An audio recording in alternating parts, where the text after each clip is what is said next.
Romance writers, what has gotten you so upset? There's a lot of depression going on with you or your project. There's a lot of fire going on here, which is creative passion and creative energy, but there's not a lot of feelings being felt.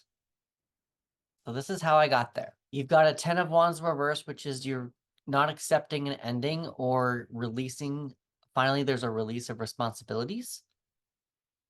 Maybe you're even taking on too much inside, blaming yourself for something. There's also a 10 of Swords, which is whatever's happened to your project or to you in your recent creative life is over. It's done. You've tried, and I think you need to hear that. And because of that, there are feelings that you are not feeling. I'm getting a lot of breakup stuff. The card at the bottom of the deck is the Eight of Swords, which is a mental trap. Taking a look at all these other cards, though, we've got the Seven of Swords, which is being sneaky. It looks like one night stand situation going on. The Queen of Wands in reverse. She likes to have a lot of attention, but once she gets it, she kind of backs off. And so it seems like you're not getting a lot of attention. You also have the Knight of Wands in reverse, so it almost seems like there's no creative passion to go forward with anything. You have the Star in reverse, which is the only major arcana card that you got. And so when the Star is reversed, it's usually there's no light at the end of the tunnel. And you also got the Knight of Pentacles in reverse. So it's almost like you want to move on to the next thing, but you don't know what to move on to. I think it's because you're probably still lingering on your creative passion for this other project or whatever just happened. There's something that you got to move on from. It almost feels like something was taken away from you. And the reason why I say that too is because the card in the middle here is the Four of Wands. So there was some stability.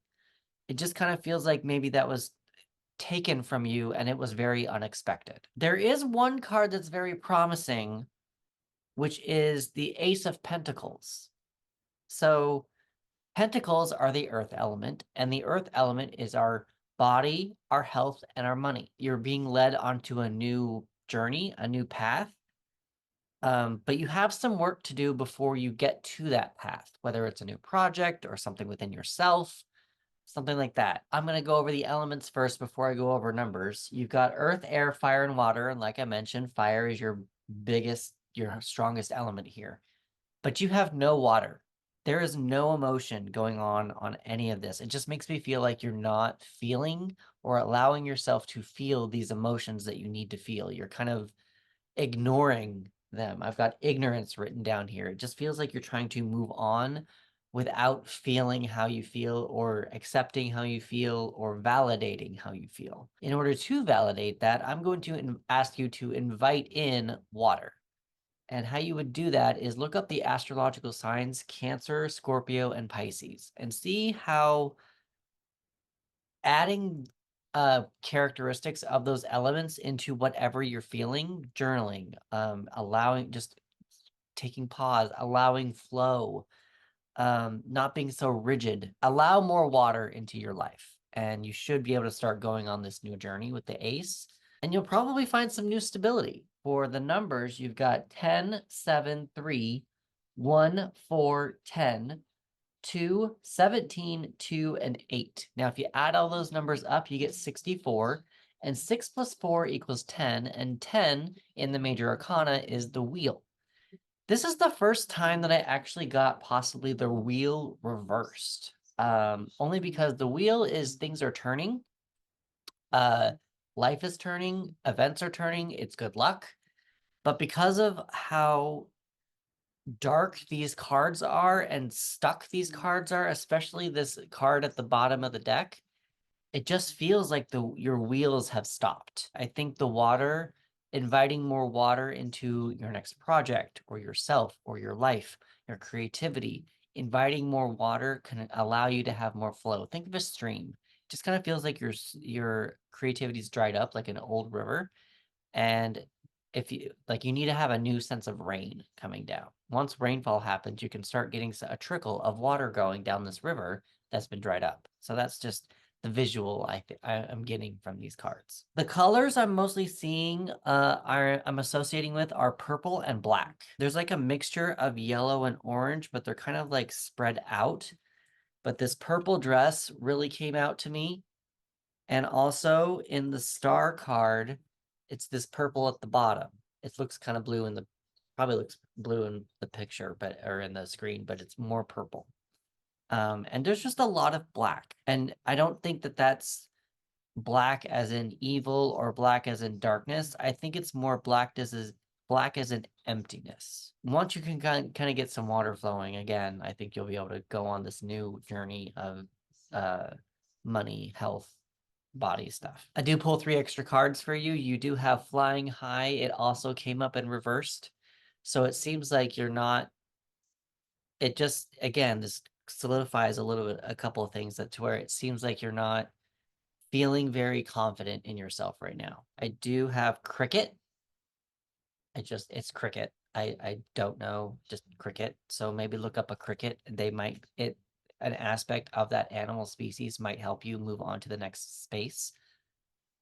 And I do pull a writing prompt. Why do your protagonist and antagonist have these contradictions? See reverse. What created them? Both sides of a contradiction should arise from the same personality trait. For example, a general who rushes into battle and who also bottle feeds kittens might do both from a desire to protect.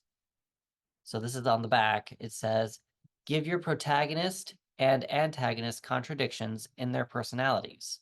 For example, they're a tough, no-nonsense general who likes to cuddle kittens. I do have one more announcement before I go, but I would like to invite you to comment, like, subscribe, and share. And let me know how this worked out for you. What energies came up during the month of May? And is there, if you need any help, reach out because it just kind of, you seem stuck. And if I can help you get out of that stuckness, I would like to. So the last announcement that I have, the last little thing is that I did a survey recently where I asked what writers were looking for, and they said they wanted accountability, community, and wanted to defeat their procrastination. So that's what I'm doing, and that's what I'm creating, and that's where we're gonna go. I am starting a writing community called Flow Your Mojo. And it is a healing community where I am going to be guiding writers on how to use tarot cards to get more in flow with their creativity. We're going to be having write-ins and guiding you and teaching you kind of what cards mean, how to read them without knowing what the cards mean in general, but you will learn the meaning, of course. There are opportunities to market yourself with what there once you complete a couple of challenges. I will share your completion, share your accomplishments to my audience, which will probably hopefully get you to get more followers and get you more sales. I also know a few people who said that they would also be willing to share that with their audience. So you've got it could be a rolling effect.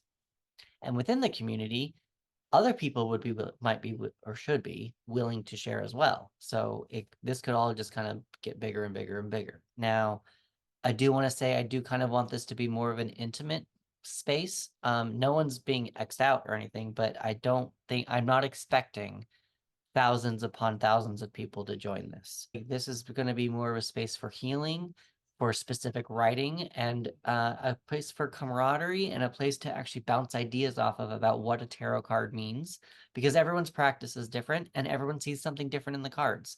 And I would just like to bring a more of a group aspect to this community. Right now, I am offering a 50% off lifetime introductory membership for the first 25 people who join.